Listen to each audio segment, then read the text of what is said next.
अस्सलाम वालेकुम रहमतुल्लाहि व बरकातुहू। मैं आपका थेरेपिस्ट हाफिज़ डॉक्टर करमुल्लाह मेमन। हमारा टॉपिक चल रहा था स्ट्रेचिंग का। आज हमारी क्लास 2 है और लेक्चर नंबर 2 है।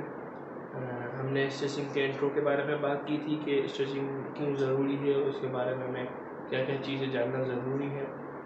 आज आगे बढ़ने से पहले एक चीज़ की तरफ आपका ध्यान दिलाना चाहूँगा कि सबसे जो अहम चीज़ है स्ट्रेचिंग के अंदर, या यूँ समझ लीजिए कि एक उसूल, एक ज़ाब्ता बना लीजिए अपनी प्रैक्टिस के अंदर कि कुछ भी हो जाए हमें कुछ चीज़ों को मुक़द्दम रखना है, यानी कि प्रायोरिटी देनी है अपनी फील्ड के अंदर।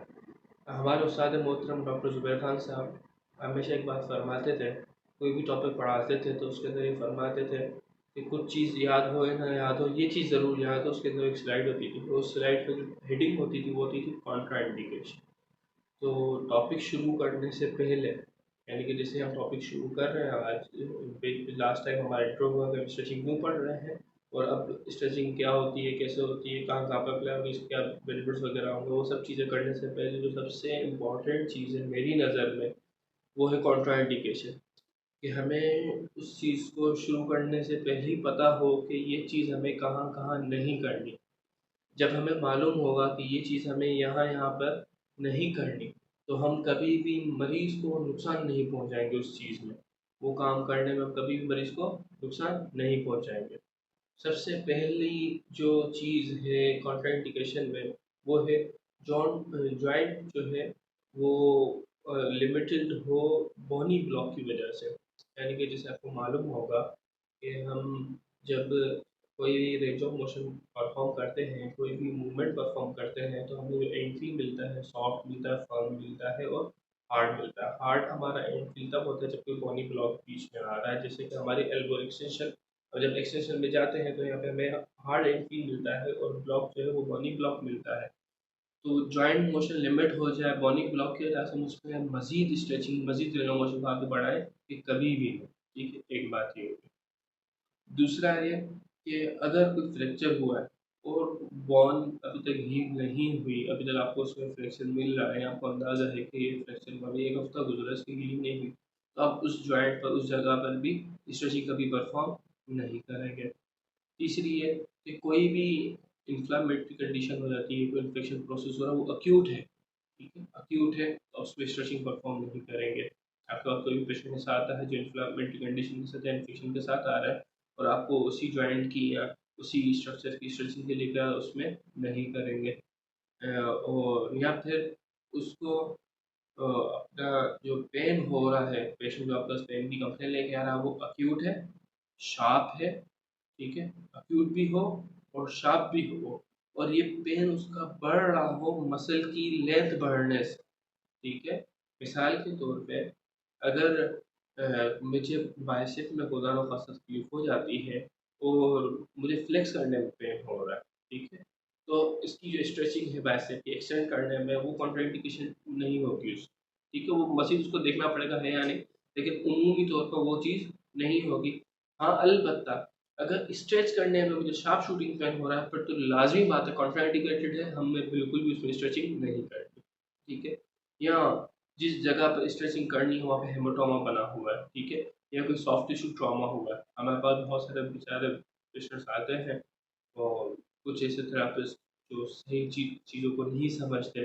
पेशेंट आया, ब्रूज लेकर आया, निशान है, धब्बा लगा हुआ है खून का, लाल लाल निशान हो रहा है, हेमाटोमा हो गया है, और उस पर वो स्ट्रेचिंग परफॉर्म कर रहा है, तो स्ट्रेचिंग यहाँ पे परफॉर्म करता है। यहाँ पे दूसरा प्रोटोकॉल चल रहा है। ठीक है, यहाँ पे हाइपर मोबिलिटी हो, मिसाल के तौर पर हमने देखा होगा कि हमारी जो नॉर्मल फिंगर की एक्सटेंशन होती है यहाँ तक। ठीक है, अगर किसी का हाइपर मोबाइल हो यहाँ तक जा रही है, ठीक है, और हम उसको मजीद स्ट्रेच कर हाइपर मोबाइल ऐसा नहीं कर सकते। या अगर एल्बो एक्सटेंशन 0 डिग्री होती है नॉर्मली, या 15 तक भी होती है, कुछ ऑथर्स कहते हैं, और अगर वो कोई मजीद उसकी 25 तक ऑलरेडी जा रही है, तो उसको मजीद थोड़ी स्ट्रेचिंग में लेके जाएंगे, उसको हम हाइपर मोबिलिटी वाले को भी स्ट्रेचिंग में नहीं लेके जाएंगे। ये तो सिंपल सिंपल सादा सादा बातें थी, तो बहुत लोगों के जहन में ये होती हैं ऑलरेडी। ऐसा नहीं है कि किसी किसी के जहन में नहीं होती, अक्सर लोगों के जहन में जो माशाल्लाह मेहनती तालिब इल्म हैं, जो अच्छे तरीके से प्रैक्टिस करते हैं, उनके जहन में चीज़ें होती हैं।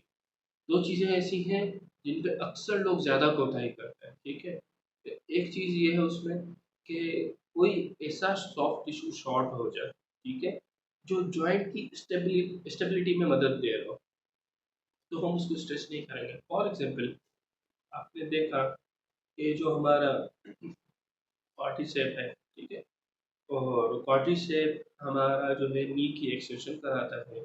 हम जब स्ट्रेट खड़े होते हैं, हम तो हमारा बॉडी से कॉन्ट्रैक्टेड होता है ताकि वो जॉइंट को स्टेबिलिटी प्रोवाइड करे और नी एक्सटेंशन में रखे, ठीक है।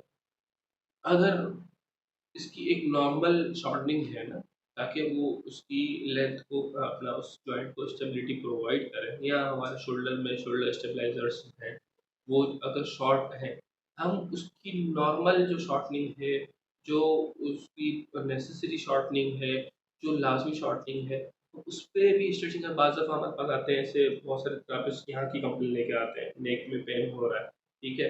अक्सर थेरापिस्ट होते हैं, फिजियो कर रहे हैं, काम करते करते थक गए, पेन हो रहा है। अब उनकी normal range of motion complete है, ठीक है। अब जाहिर सी बात है, सर्वाइकल को नॉर्मल रखना है। अगर वो फ्लेक्शन में जाएगी तो भी उस पर स्ट्रेस पड़ेगा, एक्सटेंशन में जाएगी तो भी कर्व पे स्ट्रेस पड़ेगा, प्रॉब्लम उसको नॉर्मल रहना है। अब नॉर्मल रहने के लिए कुछ स्ट्रक्चर्स को शॉर्ट होना पड़ेगा, कॉन्ट्रैक्ट होना पड़ेगा, ताकि वो स्टेबिलिटी प्रोवाइड करे। पेन की कंप्लेन लेके आता है, हम उनको समझते हैं भाई ये आपकी पेन की जो कंप्लेन आ रही है, इसका हल स्ट्रेचिंग नहीं है, इसका हल कुछ और है।